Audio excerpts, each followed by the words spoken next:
ఒక అడవిలో ఒక చిన్న చీమ ఉండేది. అది ప్రతిరోజు కష్టపడి ఆహారం కూడగట్టేది.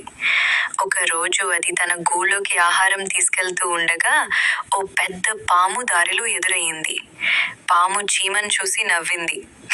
చిన్నదాన్వి, నీలాంటి పాపాన్ని నేను ఒక్క ముక్కలో తినేయగలుగుతాను అని అరిచింది.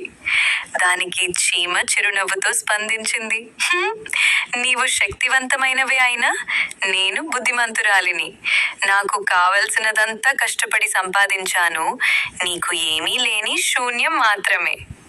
పాముకు కోపం వచ్చింది, కానీ చీమ దానికంటే ఎంతో తెలివిగా స్పందించింది. నీ తాకిడికి లోనవుతున్న జీవులు ఒక్కసారి కాదు, 10 సార్లు బాధపడతాయి. కానీ నా పని వల్ల నా సమాజం బతికే అవకాశముంది. ఆ మాటలు విన్న పాము కొంత అలజడిగా అనిపించుకుంది. చివరికి అది అక్కడి నుండి వెళ్ళిపోయింది.